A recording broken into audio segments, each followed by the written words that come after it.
Mayweather. I wanted to punch Floyd in his face so bad. If he gave me an opportunity tomorrow, I'd do it. Okay? How can I say no? For years, Floyd Mayweather maintained an impeccable 50-0 record, standing as a symbol of defensive mastery and ring intelligence. But beneath that legacy lies the story of Keith "one-time" Thurman. Every fighter hits a breaking point, and for Thurman, this was more than just a fight. It was an explosive moment where he accused Mayweather of actively avoiding the one opponent he believed was a real threat. Even years after Mayweather's retirement, the Mayweather effect persists, with legendary fighters like Manny Pacquiao and Roy Jones Jr. openly contemplating future bouts with him. You want to fight? Come on. I mean, I ain't tripping. You ain't got to troll me. Come see me. That's who I am. I don't do talk well. You think there's a possibility, Roy? Like, we might get this exhibition? Ain't gonna be no exhibition. I want it real. Ain't no sense being an exhibition. What we gonna play for? We both fight for real. What we playing for? Wasn't no exhibition. We didn't make it real. Exhibition for people playing. We ain't playing. It happened that way. It happened to me many times. Did you want a rematch with Floyd? I'm still active. It's up to him if he's going to fight. You would even fight him today? Even here. Oh my goodness. Even here. A fight with Floyd Mayweather isn't just a contest, it's a cultural event, a payday lottery ticket that many fighters dream of winning. The Mayweather payday has become synonymous with a once-in-a-lifetime opportunity, and being chosen to face him was the key to fame and fortune for many. And Mayweather's used to that, you know? It looked like Mayweather was trying to scuffed up the Roy Jones Jr. They were beefing online for a little bit, right? Because Roy doesn't give Floyd no credit. He says he's not the greatest ever. He might be one of the richest ever, outside of Canelo Alvarez's new contract, $400 million. But you know, Floyd might be one of the richest ever, and one of the best of maybe his generation. But you know, not everybody is sold on TBE. Not everybody is sold on the best ever. And that's the way that Floyd has always perceived himself, with great respect. This is where Keith Thurman's story begins. While many fighters chased the payday, Thurman demanded a legacy-defining fight. He is often remembered as one of the ultimate what-ifs in Mayweather's career, a fighter who was arguably denied his shot due to Floyd's infamous pick-and-choose strategy. At his peak, Thurman was an undefeated power puncher, considered one of the most dangerous puzzles in the welterweight division. According to Thurman, that puzzle was never truly solved because he was never given the chance. Mayweather. I wanted to punch Floyd in his face so bad. If he gave me an opportunity tomorrow, I'd do it. Okay? How can I say no? I always wanted to punch that man in the face. You know? That's actually why I never shook his hand. Never shook his hand, because my satisfaction isn't in meeting you. It's in, you know, having the fight. And after the fight, we can shake hands. After the fight, I can give Floyd all the respect. I never got the fight, never gave him any real respect. You know what I mean? I actually do respect Floyd, but face to face, I can never give him respect because he never put respect on me. Did he ever ask you, hey Keith, why you talk to me? Why you don't? Did Floyd ever approach you and ask? Nah, we just was in the lobby one time at Intercontinental here, and he actually walked up to me, and you know, he was cordial.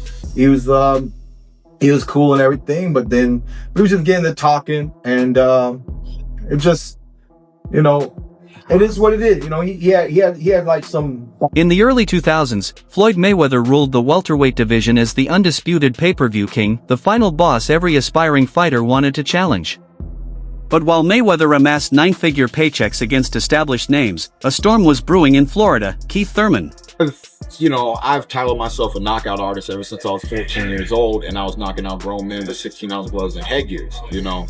So I tell people, ever since then, I've been dropping people like a bad habit, you know. I love being a power puncher. My first favorite fighter of all time was Mike Tyson.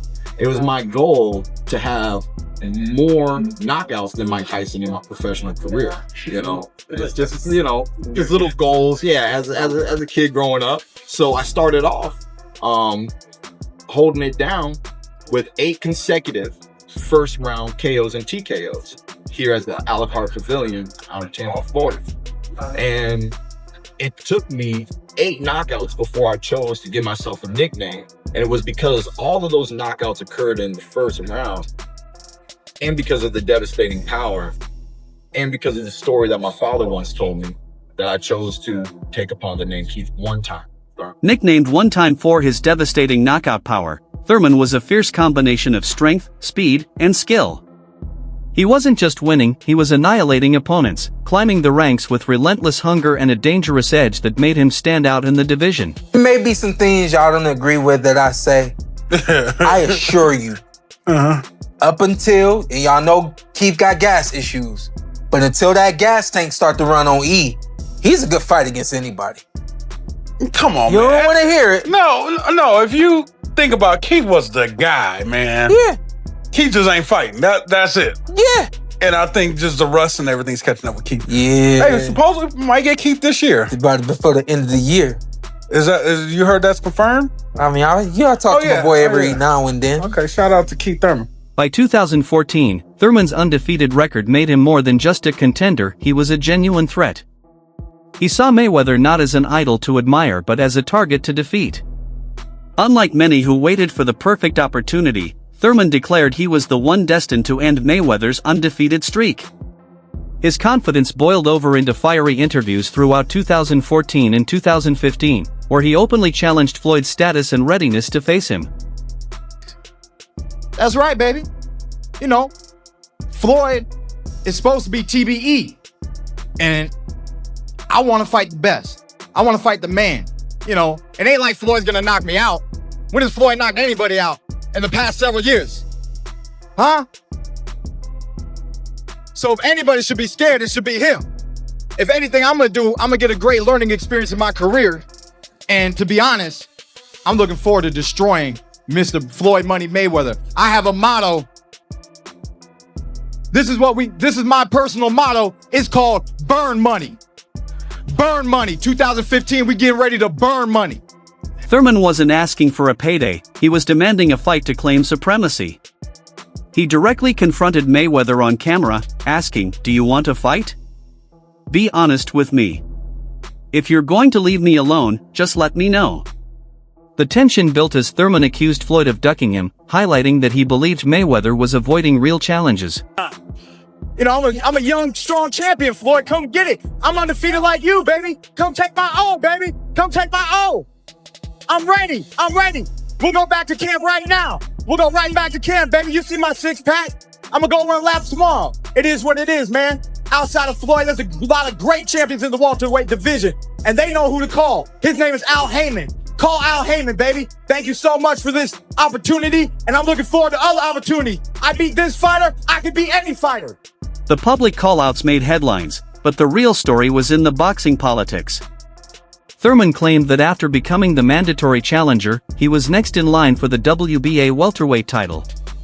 Yet, instead of fighting Thurman, the WBA elevated Floyd to super champion, promoting Thurman to regular champion. To the casual observer, it might have seemed like just another belt, but Thurman exposed this move as a calculated political maneuver to keep him sidelined. To get the fight, and then they politically took the position away from me by elevating him up to the super champion, which made it so that he was no longer obligated to any mandatory. And now I'm currently the WBA super champion of the world. So, you know, to me, the real purpose of holding the super champion, once when I studied the industry and understood politically what this belt and what that belt means, to me, the real purpose of having the super champ is to do things like this and have a unification bout. Because when a fighter has two belts, he's supposed to have two mandatories.